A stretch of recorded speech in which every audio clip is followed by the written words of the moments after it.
Deandre Woods, Deandre Woods, Woods. And your position in your class? Fullback and defensive end, and I'm a senior this year. Okay. Talk a little bit about this Woodlan team. What do you really like about this team heading into 2013, and what are going to be some of the biggest strengths of Woodlan? We got a lot coming back from last year. We lost TJ, we lost a few linemen, but I think we filled in everywhere we need to, and I think we're ready. And we got Jalen in the backfield, which is a big weapon of ours.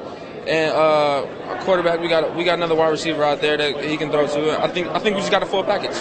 Yeah, offensively, things changed a lot halfway through the season when you moved Jalen to the running back position and just became a ground and pound type team. So having a year or a half season like that and heading into a full season with those expectations and having that as your offense, you feel like you're really ready to take over offensively as a program? Yeah, we just kept working on it, and since we started it, and I think we got it down packed, and I think we're just ready to roll and ready to get it started.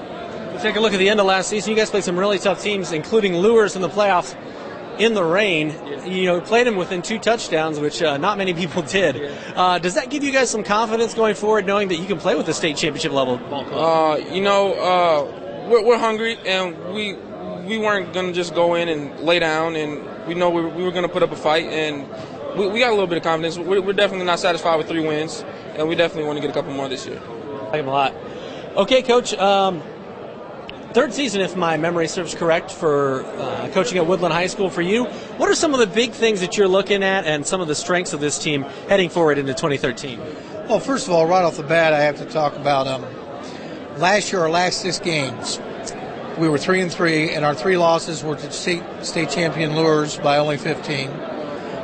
Leo, who was number 1 in 4A at that week, they beat us by 5. And Garrett, who was number 9 in 3A, beat us by 4. So we played everybody really good, and that was after I moved Jalen Bennett to running back. He's back, and he's gotten bigger. He's about 216 now, and he's 6'4 and a half. I know, very tall for a running back, but Rod Smith was a tall running back, did pretty good too, and he might be playing a lot of Ohio State this year. So also our line's back except for 1, and we're really, really big up front. I'm talking about 340, 299. I mean, we're big. It's the biggest line I've ever had, and I've had some big lines. And they're legit. They're weight room strong too. So now they're not fast, so we're going to be a lot of power. But I do have speed at the receiving.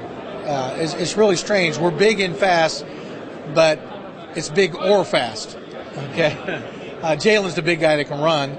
Besides that, everybody's either a lot smaller, real fast, or real big and not very fast. So. And we're well experienced, so we expect big things. Now, is it good enough to turn the corner in our conference? I don't know. I think we'll compete. I think we'll win more than 3. Who else we'd beat, I don't know. When you take a look at Jalen, obviously things kind of shifted for this team when you moved him to running back last year, midway through the year. How does he compare to Rod? And then how much of a bell cow can he be for this Woodland Warriors football team? Well, probably in the type of team we have, Jalen's just as important as Rod was. But they're different runners. Jalen actually is more of a power runner. He has great speed, but there's no dancing steps. There's no spins. Rod used to be able to get a good spin here and there. Jalen's going to run through you. And if he breaks that tackle, he's going to outrun everybody because he's got legit speed. But that's okay. I kind of like that kind of back when you need it because he moves the chains a lot. He carried the ball 42 times against Lures. He only got 112 yards, but that's a lot of clock being taken up. And they're punishing yards. He runs like he's about a 240-pound fullback, but he's not. So for us, that's good because we have the strike positions at the wideouts. We got some speed. Final question. You mentioned that Lures game. It was a downpour. You guys played him really tough.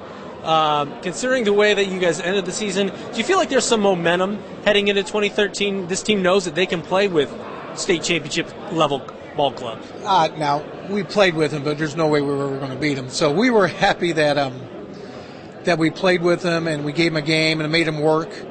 And we went in that game with no illusions of thinking we could win that game. But we thought, hey, we can play them really well and make things happen and turn it over to next year. And we did, and we went a lot of power stuff, got our 3.5, 4 yards when we needed it, went forward on 4th down 9 times and got 5 or 6 of them. So kind of taking that attitude into this year that if we can play like that against the state champion, we should be able to compete in our conference.